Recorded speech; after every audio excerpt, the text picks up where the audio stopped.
Hi everyone and welcome to this video. So today we are going to build up on what we've been discussing, and we are going to see how do we design a Kobo form using XLS. So we're going to build up on what we've been discussing in the previous video, so ensure you watch the videos in this playlist.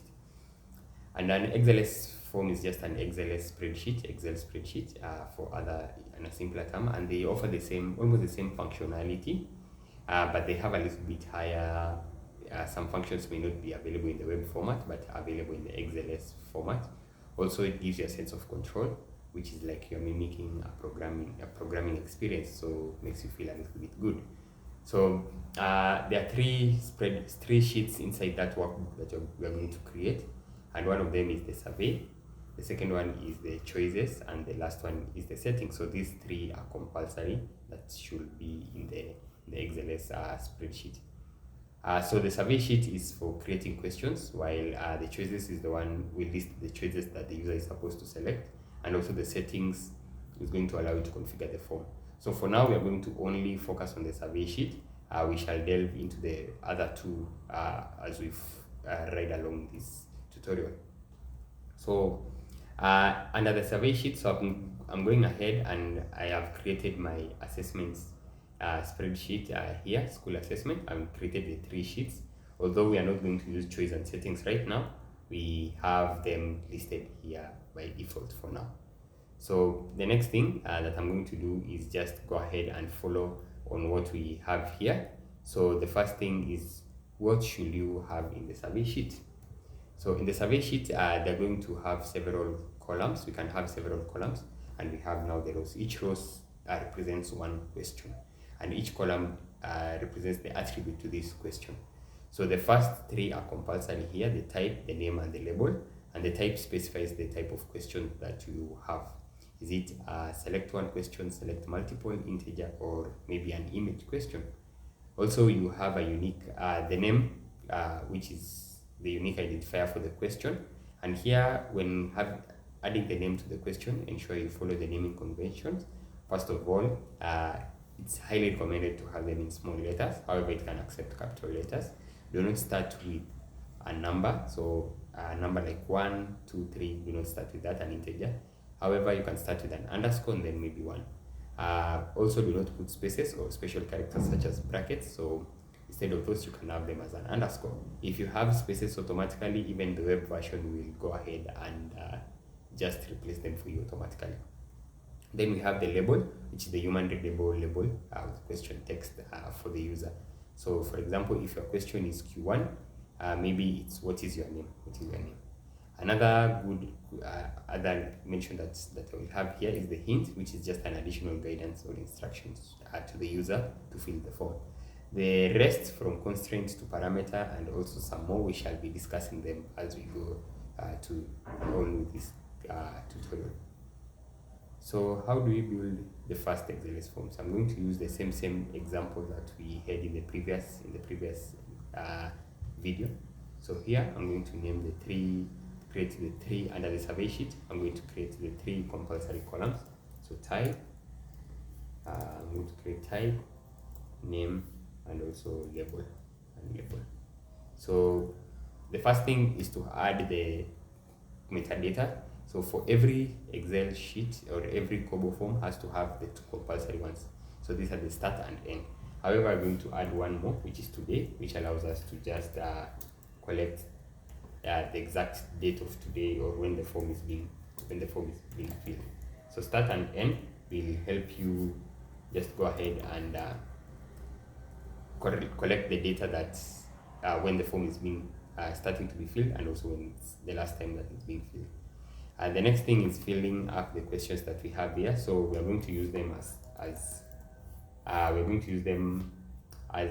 is. So all of them are going to make them as text. So first of all, county, although we had select options, but we shall see them later. So text also. So we have the sub-county, we have word, and I'm going to just also have the label there, county, sub-county, and also word. Then next we have the school. So school, so this is also school, So we have school there. We have also, I'm going to go ahead and fill up these other parts just as we have there. So head teacher,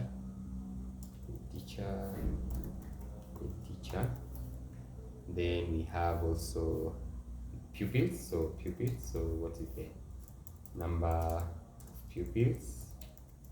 Then we have teachers, number of teachers.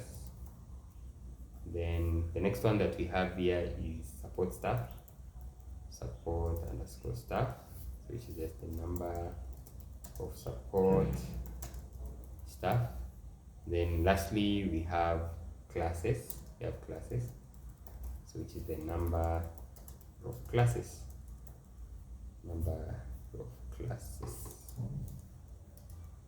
Yeah, so these types. So here we have text.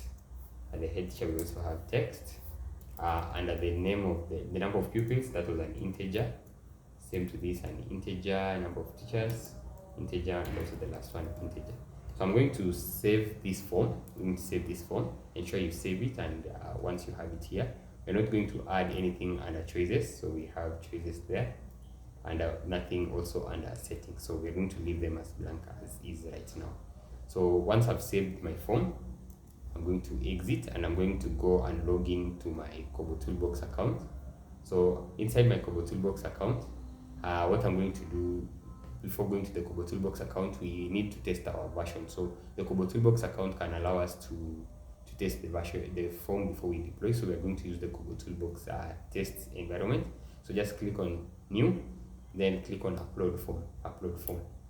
So in upload form, go ahead and select your version, the XLS form there.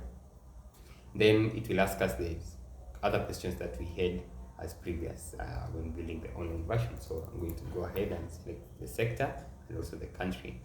So when this form, it will be successfully updated, then now you can go ahead and preview. So when loading to preview, you can be able to see this. What it does, it cannot enable you to preview if there is any error here. Also, in order to collect data, go ahead and just click on deploy. Click deploy. So we are going to see this form here, and then you can just go ahead and fill it up. So let's test and see how our form looks like. So here we have it. We can fill county, Kieni, for example, Kieni, then word, let's say Leo, school Mambo Leo. Then the name of the head teacher is maybe James. Number of pupils, 300. Number of teachers, 20. Support staff, maybe they have 3. Number of classes, 5, for example. Then you go ahead and submit your form. So it will tell you your form has been successfully submitted. So there we have it, guys. That's how we go ahead and create an XLS, a form using XLS in KoboToolbox. In the next video, we are going to go into deeper advanced XLS settings, and what we're going to see here is how do we use now the extra commands that we have just highlighted here but haven't gone into the details. Also, we are going to have a much longer form, maybe around 20 questions, that will enable us to see most of this. So thank you, guys. Ensure to like and subscribe on this video, and I'll see you in the next one.